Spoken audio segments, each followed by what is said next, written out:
주의 이름만 이곳에 있습니다.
하나님, 오늘도 당신의 인자함으로 저희들을 품어주시고 인도하여 주셨음에 감사를 드립니다. 그러기 주님의 인자가 생명보다 낫기에 오늘도 주님의 성호를 찬양하며 주님의 말씀을 청종하며 또한 주님의 이름으로 기도하기 위하여 이 자리에 나왔습니다. 오늘도 성령으로 저희들의 심령을 인쳐 주시어서 오늘도 주님의 임재를 맛보고 누리는 정찬치 시간이 될 수 있도록 인도하여 주옵소서. 오늘도 말씀을 통하여 도전받고 결단하기를 원합니다. 사울과 다윗의 이야기를 통하여 우리에게 말씀하시는 그 주님의 세미한 음성을 온전히 붙잡기에 부족함이 없는 은혜의 시간 되게 하여 주옵소서. 예수님의 이름으로 기도드리옵나이다. 아멘. 할렐루야. 지난 한 주간 평안하셨습니까? 이제 가을 선선한 그런 날씨가 지금 시작이 되고 있는데 여러분들 일교차가 매우 심합니다. 항상 건강 유의하시고 주님의 사랑과 인도하신 가운데 항상 행복한 매일매일의 그런 삶. 또 시카고는 가을이 짧잖아요. 그러니까 이제 막 시작이 되는 그런 가을 계절을 주님의 사랑 가운데 마음껏 누리시기를 원합니다. 오늘 저희에게 주신 하나님의 말씀은 사무엘상 16장 4절로부터 13절까지 말씀입니다. 사무엘상 16장 4절로부터 13절까지 말씀, 저와 여러분이 한 절씩 교독하도록 하겠습니다. 사무엘이 여호와의 말씀대로 행하여 베들레헴의 이름에 성읍 장로들이 떨며 그를 영접하여 이르되 평강을 위하여 오시나이까. 이르되 평강을 위함이니라. 내가 여호와께 제사하러 왔으니 스스로 성결하게 하고 와서 나와 함께 제사하자 하고 이새와 그의 아들들을 성결하게 하고 제사에 청하니라. 그들이 오매 사무엘이 엘리압을 보고 마음에 이르기를 여호와의 기름 부으실 자가 과연 주님 앞에 있도다 하였더니 여호와께서 사무엘에게 이르시되 그의 용모와 키를 보지 말라. 내가 이미 그를 버렸노라. 내가 보는 것은 사람과 같지 아니하니 사람은 외모를 보거니와 나 여호와는 중심을 보느니라 하시더라. 이새가 아미나답을 불러 사무엘 앞을 지나가게 하매 사무엘이 이르되 이도 여호와께서 택하지 아니하셨느니라 하니 이새가 삼마로 지나가게 하매 사무엘이 이르되 이도 여호와께서 택하지 아니하셨느니라 하니라. 이새가 그의 아들 일곱을 다 사무엘 앞으로 지나가게 하나 사무엘이 이새에게 이르되 여호와께서 이들을 택하지 아니하셨느니라 하고 또 사무엘이 이새에게 이르되 내 아들들이 다 여기 있느냐. 이새가 이르되 아직 막내가 남았는데 그는 양을 지키나이다. 사무엘이 이새에게 이르되 사람을 보내어 그를 데려오라. 그가 여기 오기까지는 우리가 식사 자리에 앉지 아니하겠노라. 이에 사람을 보내어 그를 데려오매 그의 빛이 붉고 눈이 빼어나고 얼굴이 아름답더라. 여호와께서 이르시되 이가 크니 일어나 기름을 부으라 하시는지라. 사무엘이 기름 꿀병을 가져다가 그의 형제 중에서 그에게 부었더니 이날 이후로 다윗이 여호와의 영에게 크게 감동되니라. 사무엘이 떠나서 라마로 가니라. 아멘. 이는 하나님의 말씀입니다. 제가 어렸을 때 동네에서 골목에서 축구를 하는데요. 이제 동네 형들과 또 친구들과 또 아우들과 함께 이렇게 축구를 하게 되는데 여러분들 편을 뽑을 때 보통 어떻게 합니까? 두 가지 중에 하나죠. 실력이 비슷한 사람끼리 둘씩 짝지어서 가위바위보 해가지고 이긴 쪽과 진 쪽으로 편을 나누는 방법이 있고요. 또 한 가지 방법은 제일 축구를 잘하는 두 사람이 이제 가위바위보를 해서 이긴 사람이 먼저 한 명을 뽑고 일단 진 사람이 그 다음 사람을 뽑고 이렇게 번갈아 가면서 사람을 뽑게 되어 있습니다. 근데 여러분 이렇게 편을 뽑을 때 아무나 자기 편으로 뽑나요? 무슨 순으로 뽑을까요? 그래도 축구 잘하는 실력 순으로 편을 뽑게 되어 있습니다.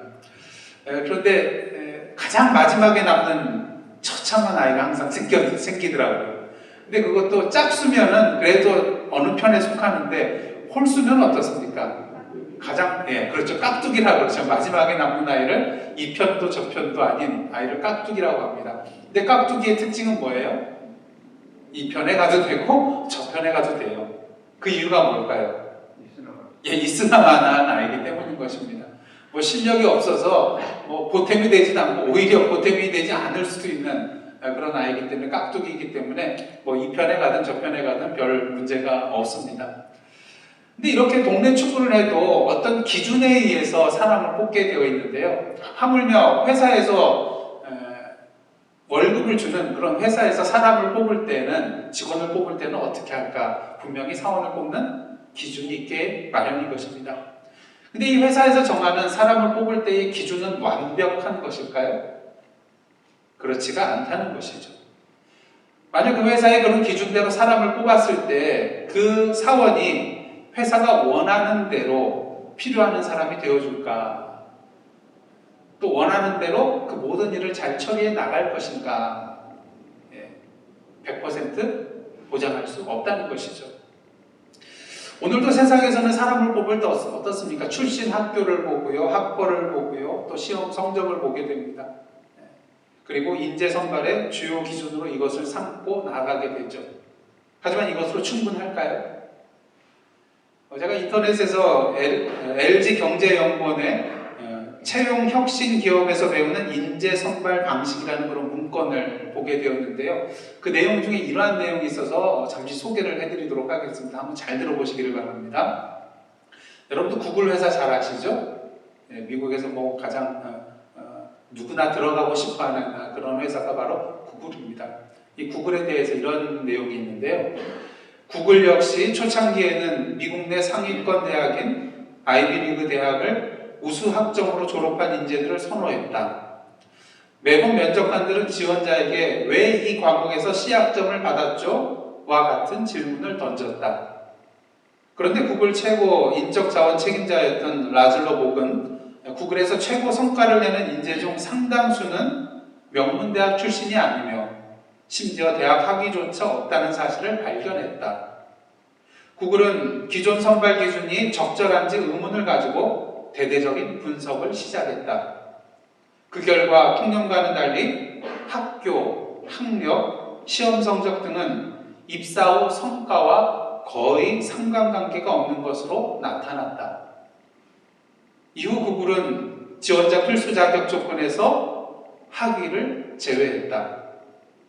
라즐러 복은 대학교 졸업 여부가 아니라 특정 직무에서 두각을 나타내는 사람들이 뛰어난 인재다. 이런 인재들을 발굴하고 채용해야 한다라고 말했다. 좀 길게 여러분 소개를 해드렸는데 이것은 무엇을 말하고 있습니까? 사실 이 세상에서 정한 기준은 영원 불변한 절대적인 기준은 될 수 없다는 것이죠. 시대에 따라서 또 시대의 요청에 따라서 그 기준이 달라질 수 있는 상대적 기준이라는 것입니다. 멀리서 볼 것 없이 여러분들 좋아하시는 축구나 야구 선수 한번 보시기를 원합니다. 프로구단에서 보면은 정말 천문학적인 그런 숫자에 해당되는 액수를 연봉으로 주면서 선수들을 데리고 오는 것을 보게 됩니다. 하지만 이 구단의 기준에 맞는 선수를 데려온다 할지라도 그 선수들이 항상 원하는 대로 재구실을 하나요? 어쩔 때는 부상을 당하고요, 어쩔 때는 슬럼프에 빠지고요. 그런 경우를 비일비재하게 보게 되는 것입니다. 그렇게 항상 경기에 승리하게 되는 것도 아닌 것이죠. 그 이유는 무엇입니까? 이 프로구단들이 가지고 있는 그들의 기준이 절대적인 기준은 아니기 때문인 것이죠. 오늘 본문을 보시면요, 사무엘이 여호와의 말씀대로 베들레헴으로 가서 이새의 아들 다윗에게 기름을 부은 그런 내용이 나오고 있습니다. 하나님께서 다윗을 이스라엘의 제2대 왕으로 기름 부어 주신 것이죠. 그렇다면 하나님께서 이 다윗을 이스라엘의 왕으로 기름 부으신, 선택하신 기준은 과연 무엇일까? 사무엘이 여호와의 말씀대로 베들레헴에 가서 이제 성읍 장로들, 사람들을 만나게 되자 그 성읍 장로들이 두려워하면서 평강을 위하여 오시나이까? 이런 질문을 하게 됩니다. 그도 그럴 것이 이런 현상이 나타나게 된 이유는 정치적인 그러한 위험 때문이었을 것이라고 생각이 됩니다. 그들은 사울과 사무엘의 관계가 어떻게 되었는가 분명히 소식을 들어서 알고 있었을 것입니다. 그러한 가운데 사무엘이 자신의 고장을 방문했다는 이 소식이 사울의 귀에 들어가게 되면 어떻게 될까요? 사울이 기뻐했을까요? 못마땅하게 여겼을 것입니다. 또 사울의 눈밖에 나고 미움을 사게 될 위험이 있다는 것이죠. 그러게 이 성읍 장로들이 사무엘이 당도하게 되자 기뻐 환영하며 맞이한 것이 아니라 두려워 떨면서 평강을 위하여 오시는 것입니까? 이렇게 그 사무엘이 방문한 목적을 묻게 된 것이죠. 이에 사무엘은 뭐라고 대답합니까? 평강을 위함이니이다. 이렇게 대답하면서 여호와께 제사로 왔으니 성결하게 와서 함께 제사를 드리자. 그러면서 이새와 그의 아들들을 자연스럽게 초대하는 것을 보게 됩니다. 사무엘이 이새의 첫째 아들 엘리압이 지나가는 것을 보고 마음속으로 이렇게 말하죠. 여호와의 기름 부으실 자가 과연 주님 앞에 있도다. 이 사람이야말로 여호와께서 사울에 이어서 이스라엘의 제2대 왕으로 삼을 자인 것 같다. 그런 판단을 하게 된 것이죠. 그가 왜 이런 생각을 했을까? 오늘 7절 말씀에 그 이유를 알 수가 있습니다. 여호와께서 사무엘에게 이르시되 그의 뭐를 보지 말라고요? 용모와 키를 보지 말라. 내가 이미 그를 버렸노라. 내가 보는 것은 사람과 같지 아니하니 사람은 뭐를 본다고요? 외모를 보거니와 나 여호와는 중심을 보느니라.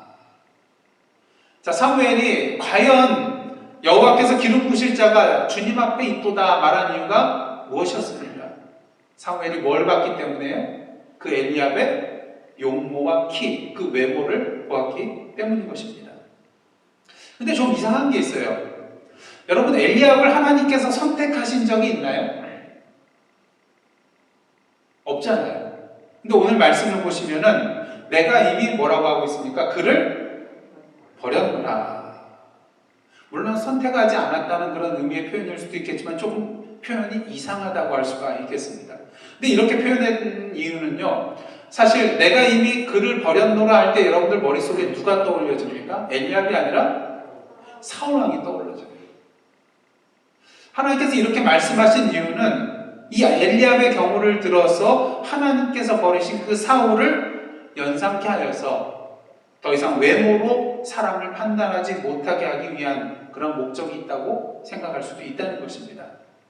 한마디로 이 표현을 통해서 하나님께서는 또 다른 사울은 필요하지 않다는 것이죠. 사무엘이 이스라엘 백성들한테 앞에 사울을 소개할 때 뭐라고 하였습니까? 여러분들 기억나시나요? 사무엘상 10장 24절을 보시면 너희는 여호와께서 택하신 자를 보느냐 모든 백성 중에 짝할 리가 없느니라. 짝할 리가 없다는 그런 표현은 무엇입니까? 이스라엘 백성 중에 가장 그래도 준수한 자라는 거예요. 왕으로서 합당한 자라는 거예요. 그러한 조건을 갖춘 자라는 거예요. 그 다음 그 기준은 무엇이었습니까? 23절 보시면은 이스라엘 백성 앞에 제비를 뽑아가지고 누가 왕이 될 사람으로 결정이 됐나요? 사울이 마지막 제비가 뽑혔어요. 근데 사울이 자리에 없었습니다. 그래서 사람들을 보내서 찾으니까 어디에 있었어요? 진보다리 사이에 숨어있는 그런 사울이었습니다. 이 사울을 사람들이 찾아가지고 데려왔을 때 그 사울이 어때요? 다른 사람들보다 어깨만큼 더 컸습니다. 누가 봐도 눈에 띄는 그런 신체 조건을 가진 자가 바로 사울이었다는 것이죠.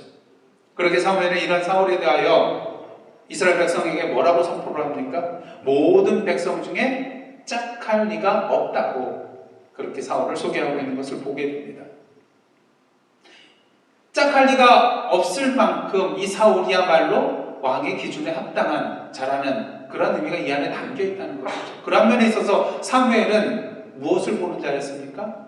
사람의 용모와 키를 보는 자, 그것을 기준으로 삼는 자였다는 것이죠.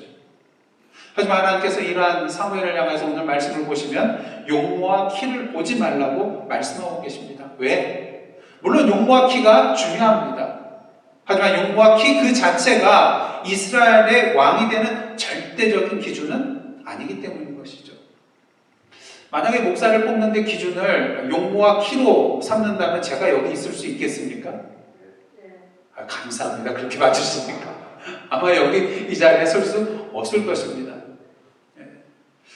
사실 하나님께서 사무엘에게 뿔에 기름을 채워서 베들레헴으로 보내실 때에 이새의 아들 중에서 왕을 세우실 것이라고 말씀하시면서 분명히 이렇게 말씀하셨습니다. 3절 말씀 한번 보도록 하겠습니다. 3절 보시면요. 자, 이새를 청하라. 내가 내게 행할 일을 가르치리니, 한번 다 함께 읽겠습니다. 시작. 내가 내게 알게 하는 자에게 나를 위하여 기름을 부을지니라. 누구에게 기름을 부으라고요? 내가 내게 알게 하는 자에게. 다시 말해서 하나님께서 누가 왕이 될 것인가를 너에게 알려주겠다고 분명히 말씀하셨어요. 그렇다면 사무엘은 어떻게 해야 되겠습니까? 마음속으로 이 자가 과연 하나님께서 정하신 이스라엘 왕이구나 그렇게 생각하기보다는 기다려야 한다는 것이죠. 뭐를 기다려요? 하나님께서 말씀하실 때까지 기다려야 했다는 것이죠. 하지만 그는 기다리지 못했습니다. 하나님께서 알려주실 때까지 기다리지 않고 엘리압의 용모와 키를 보고 그가 왕으로 기름 부을 자라고 생각하고 판단하였다는 것이죠.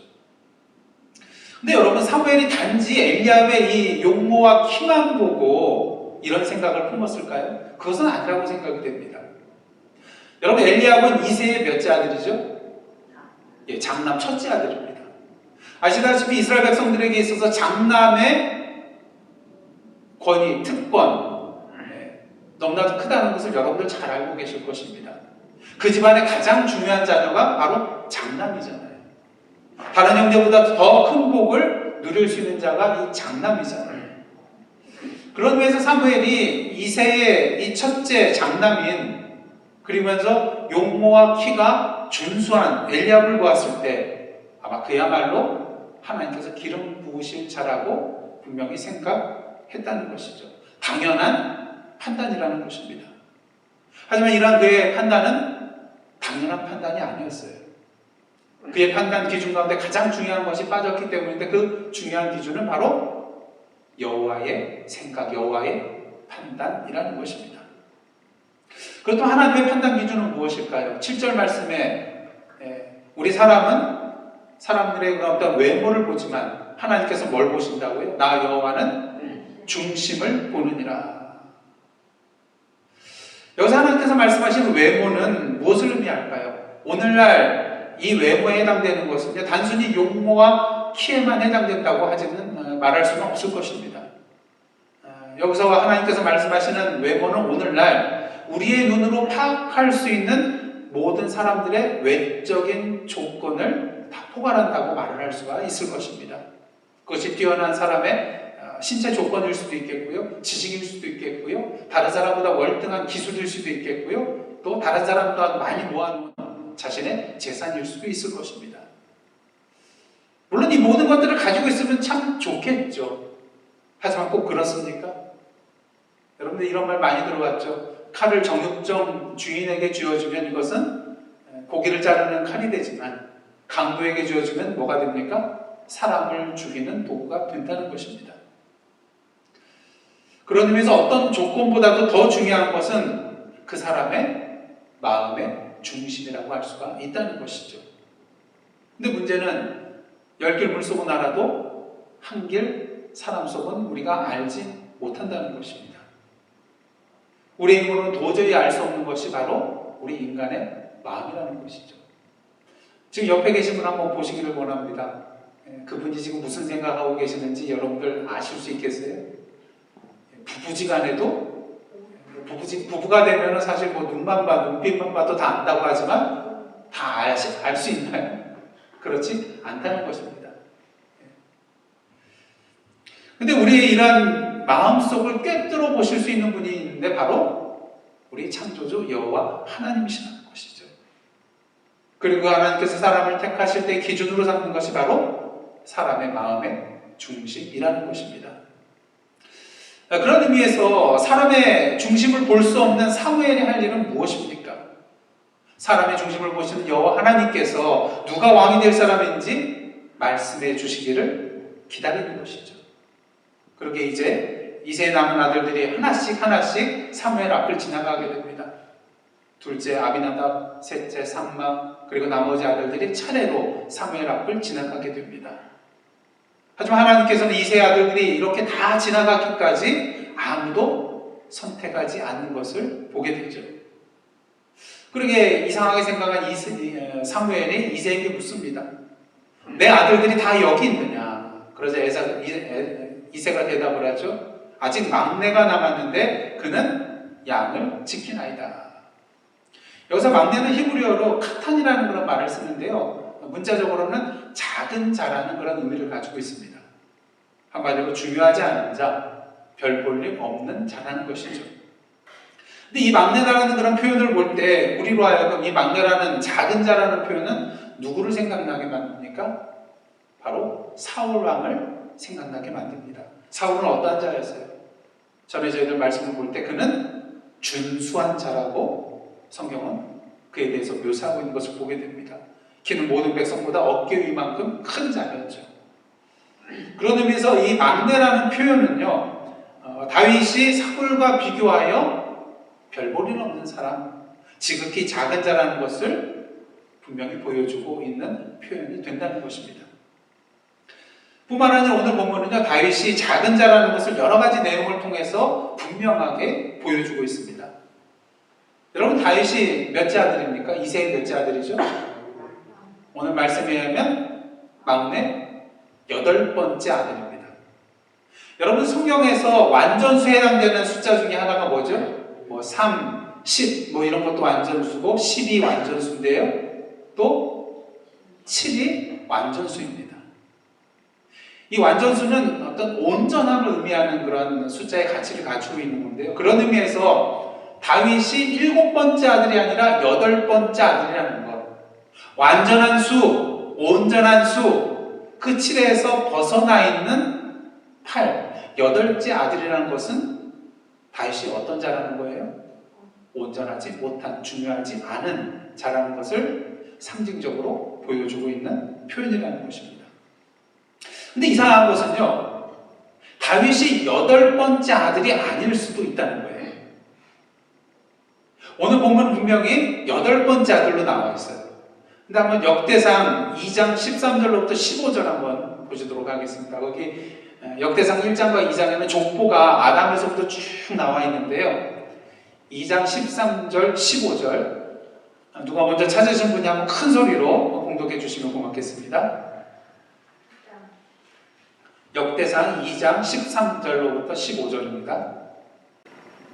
이세는 마가들 델리압과 둘째로 아비나답과 셋째로 시므아와 넷째로 미가넬과 다섯째로 락대와 여섯째로 오셈과 일곱째로 다윗을 낳았으며. 자, 이상한 거 느끼셨어요? 다윗이 몇째래요? 7째예요. 오늘 본문에는 분명히 8째로 나와 있는데, 그래도 사람 이름을 좀 대조해 보면 알 텐데 오늘 본문에는 3째까지만 나와요. 예. 그렇다면 이 사무엘서 기자와 역대기서 기자 중 어느 한쪽이 잘못 알고 실수를 한 것일까요?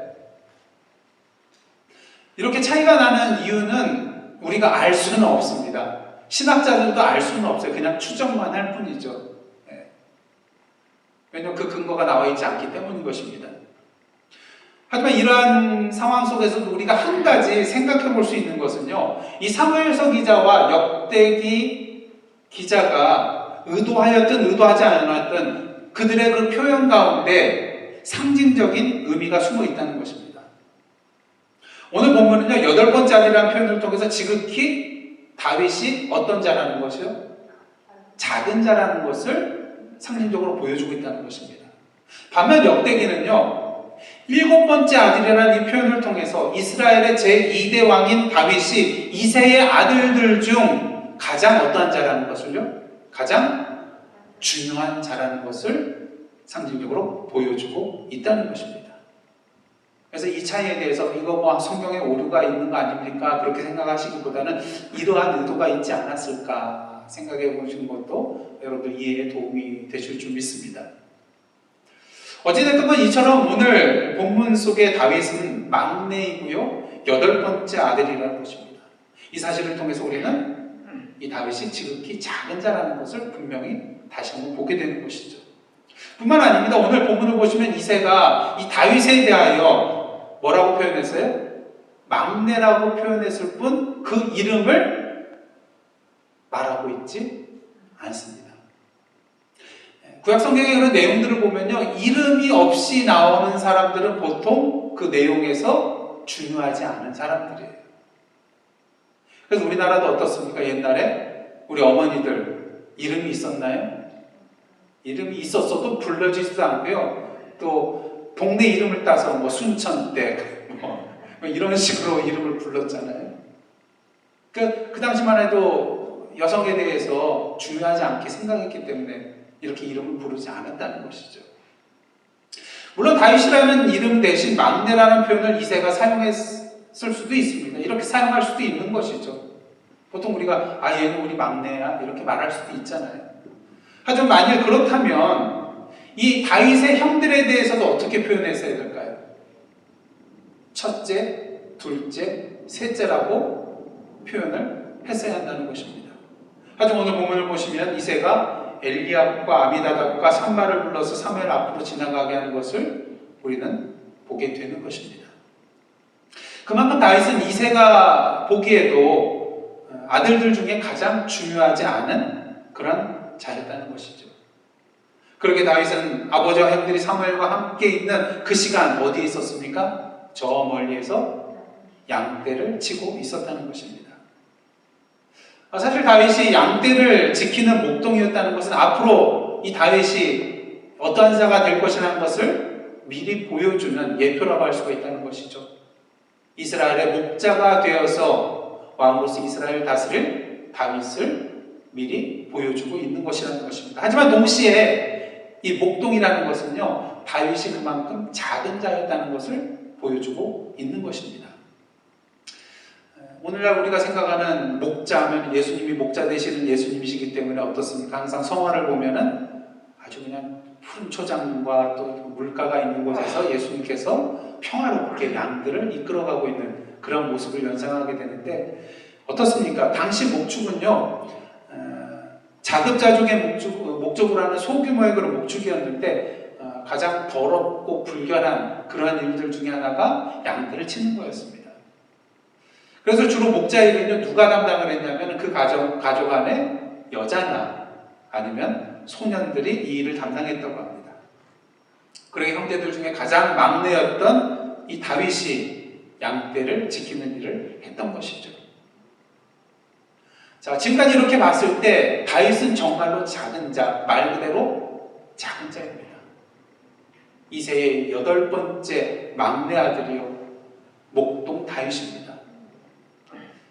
그렇다면 여러분, 이러한 상황 가운데 여러분이 만약에 사무엘이라면 이 막내 다윗에 대하여 어떻게 하시겠습니까?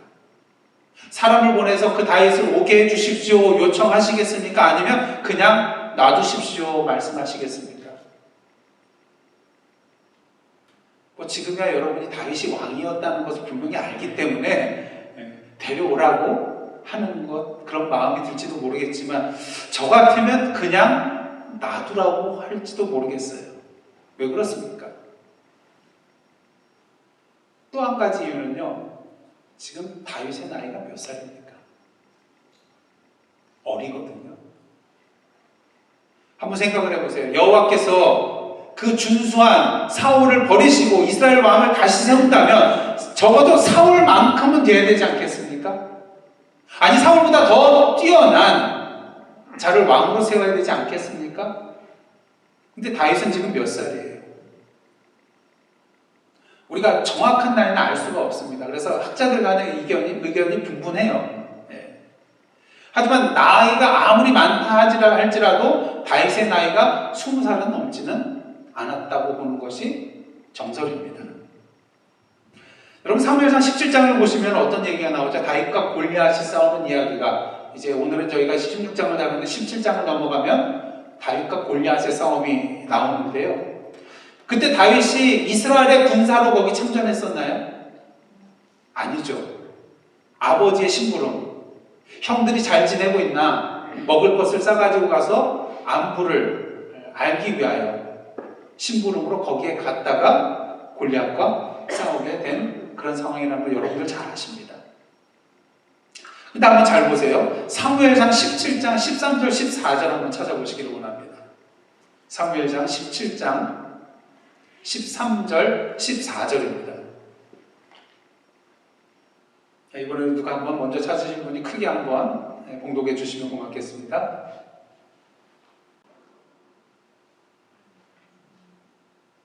그 장성한 누가 한번 크게 읽어주시면 고맙겠습니다. 사울을 따라 싸움을 나갔으니 싸움을 나간 세 아들의 이름은 장자들의 아들이고 다음은 아비나답의 셋째를 삼기며 다윗은 막내라 장성한 세 사람은 사울을 따라고.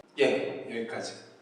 자, 여기 보시면은 싸움에 지금 누가 나가 있어요? 다윗의 형들 중에 첫째, 둘째, 셋째 형이 이스라엘의 군사로 참전한 상태입니다. 근데 민수기 1장 3절에 의하면요, 이스라엘 회중의 모든 남자를 계수할 때에 20세 이상으로 싸움에 나갈 만한 자를 계수하도록 한 것을 보게 되는데, 적어도 이스라엘 나라 안에서 군사로 징집되기 위해서는 몇 살이 되어야 되는 거예요? 20살이 되어야 한다는 것입니다. 근데 지금 사무엘상 17장에 보시면 블레셋과의 전투에 징집되어 나간 다윗의 형들이 몇 명이에요? 셋이에요. 첫째, 둘째, 셋째. 이것은 무엇을 말하고 있습니까? 넷째부터 여덟째 아들들은 아직 군사로 전쟁터에 나갈 수 없는 20세 미만이 되는 그러한 상태였다는 것을 우리가 유추해 볼 수가 있다는 것이죠. 그런 면에서 학자들은요, 다윗의 나이를 보통 15에서 20살 정도로 그렇게 추정하는 것을 우리가 보게 되는 것입니다. 우리가 많이 양보해서 다윗이 만일 20살이었다 할지라도 여러분도 어떻습니까? 여러분이라면 이렇게 경험도 없고 사울보다 신체 조건이 떨어지는 이 20세의 청년을 여러분의 왕으로 삼으시겠습니까? 아마 이런 마음을 품으시겠죠. 그래도 이 사람보다 내가 더 낫지. 이 사람을 왕으로 삼느니 내가 왕이 되겠다. 아마 이런 생각을 품을 수도 있을 것입니다. 그런 의미에서 사무엘은 굳이 이세의 막내 아들을 불러오라고 할 필요가 없었던 것이죠. 하지만 어떻습니까? 또 사무엘이 이세에게 이르되 네 아들들이 다 여기 있느냐? 이세가 이르되 아직 막내가 남았는데 그는 양을 지키나이다. 사무엘이 이세에게 이르되 뭐라고 합니까? 사람을 보내어 그를 데려오라. 그가 여기 오기까지는 우리가 식사 자리에 앉지 아니하겠노라. 사람을 보내서 다윗을 데려오게 합니다. 그리고 뭐라고 합니까? 그가 여기 오기까지는 우리가 식사 자리에 앉지 아니하겠노라. 무엇을 말하나요? 그가 올 때까지 기다리겠다는 것입니다. 사실 누가 봐도 왕의 기준에 미달되는 다윗입니다. 하지만 그 다윗이 하나님께서 정하신 새로운 왕일 수 있다는 가능성이 있기 때문에 그 가능성을 열어놓고 기다리겠다는 것이죠. 근데 오늘 본문에서 사무엘이 이렇게 기다리겠다고 한 것은 결국 무엇을 의미합니까? 그동안 사람의 외모를 봤던 자신의 생각과 기준, 이 세상의 기준과 가치관을 이제 완전히 내려놓겠다는 의미라는 것이죠. 이스라엘의 왕을 세우는 기준은 자신에게 있는 것이 아니라 바로 우리의 마음의 중심을 보실 수 있는 하나님께 있기 때문인 것입니다. 사랑하는 성도 여러분, 오늘도 인생을 살아가는 데 있어서 모든 상황이 내 기준과 내 생각과 내 판단에 맞지 않는다 할지라도 하나님께서 아니라고 하시면 사무엘과 같이 내 기준과 생각과 판단을 모두 내려놓고 하나님의 말씀을 기다리는 저와 여러분의 삶이 되시기를 원합니다. 그럴 때 어떤 일이 일어납니까? 오늘 보면 12절입니다. 12절 이에 사람을 보내어 그를 데려오매 그의 빛이 붉고 눈이 빼어나고 얼굴이 아름답더라. 여호와께서 이르시되 뭐라고 하십니까? 이가 그니 일어나 기름을 부으라. 우리가 우리의 기준과 생각과 판단을 내려놓고 기다릴 때에 비로소 우리는 하나님의 음성을 듣게 되는 것입니다. 내가 가지고 있던 세상적인 기준과 생각과 판단이 오히려 하나님의 음성을 듣는데 방해물이 된다는 것 분명히 아시고, 오늘도 내 생각과 기준들을 모두 다 내려놓고 오직 그 세미한 하나님의 음성에 귀를 기울이시는 저와 여러분의 모습이 되기를 원합니다. 그러할 때 우리가 하나님의 음성을 듣고 하나님의 기준과 생각과 판단에 따라 행동할 수 있게 되는 것입니다. 그러니까 우리가 교회 안에서 직분자를 선출할 때도 뭐 해야 되나요? 기도해야 하는 것입니다. 영적인 눈을 열어서 하나님의 눈으로 그 사람을 볼 수 있게 해달라고, 내 마음이 아닌 하나님의 마음에 합한 자가 누구인지 볼 수 있게 해달라고 기도해야 한다는 것이죠. 그러다 하나님께서 그 작고 작은 보잘것없는 그 막내 목동 다윗을 이스라엘의 왕으로 삼으신 이유는 무엇일까? 그의 마음의 중심이 도대체 어떠했기에 그를 왕으로 세우신 것일까? 우리는 그 이유에 대해서 앞으로 다윗의 이야기를 통해서 분명히 하나씩 발견할 수 있게 될 것입니다. 오늘 보면 한번 13절 보도록 하겠습니다. 13절입니다.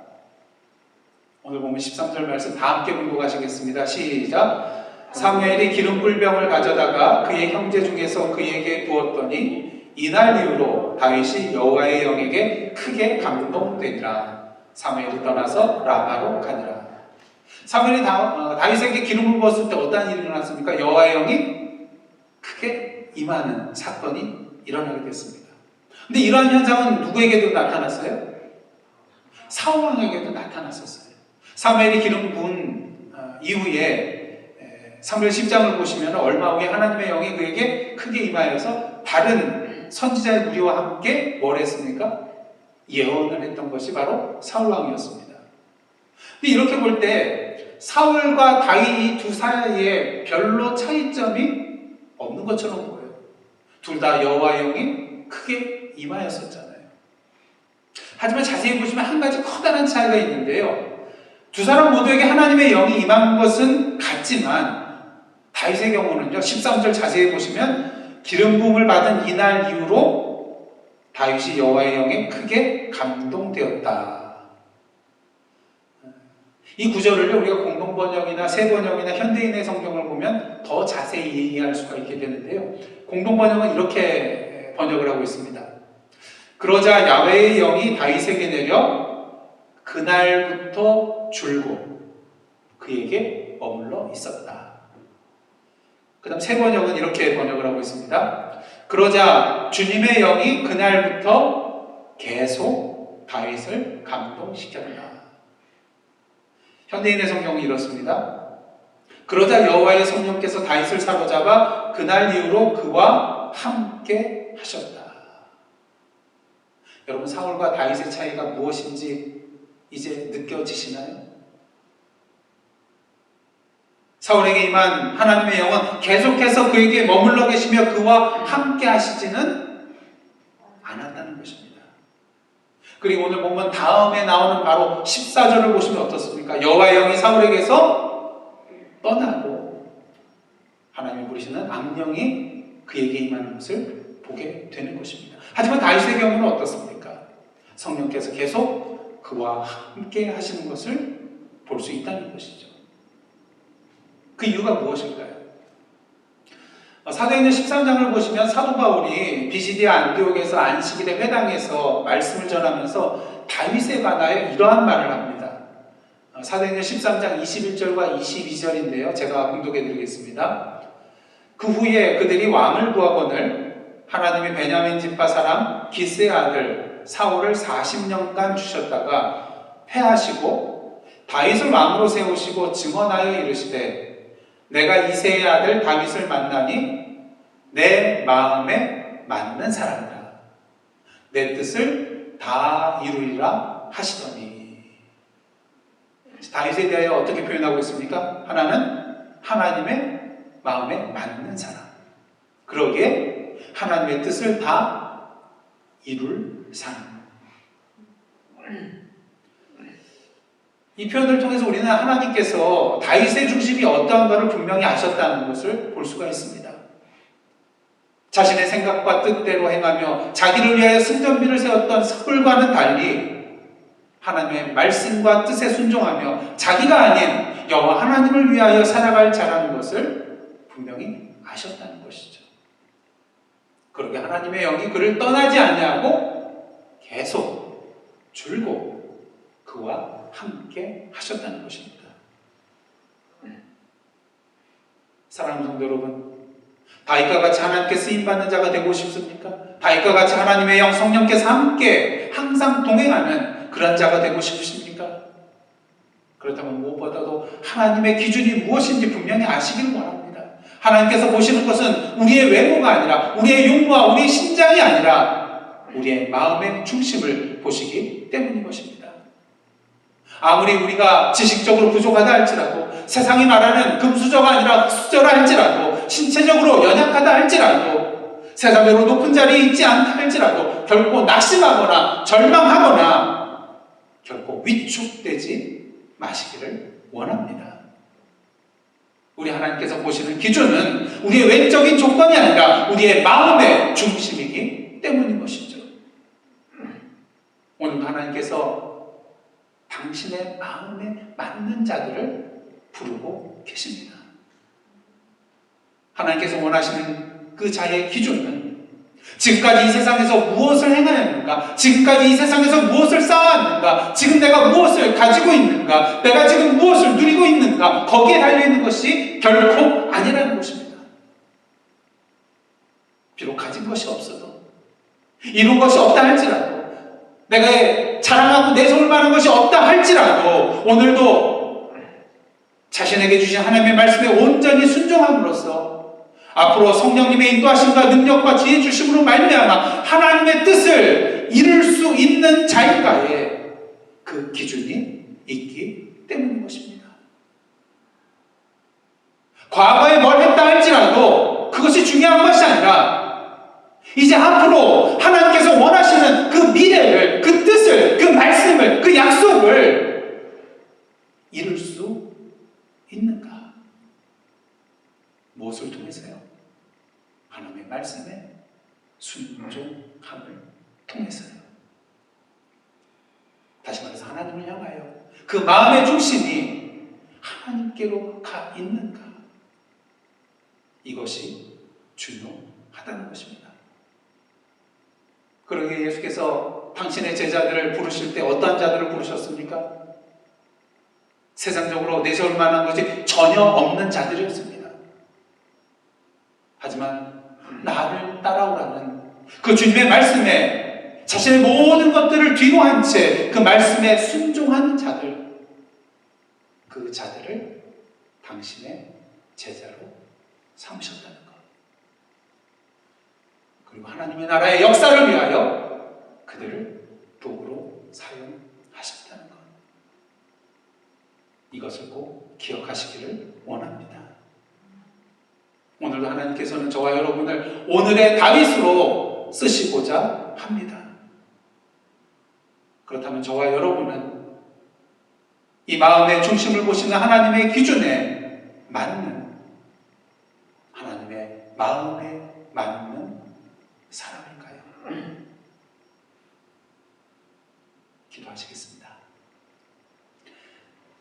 하나님, 세상의 기준이 아닌 하나님의 기준에 맞는 자로 살게 하옵소서. 우리의 중심을 보시는 하나님의 마음에 맞는 사람으로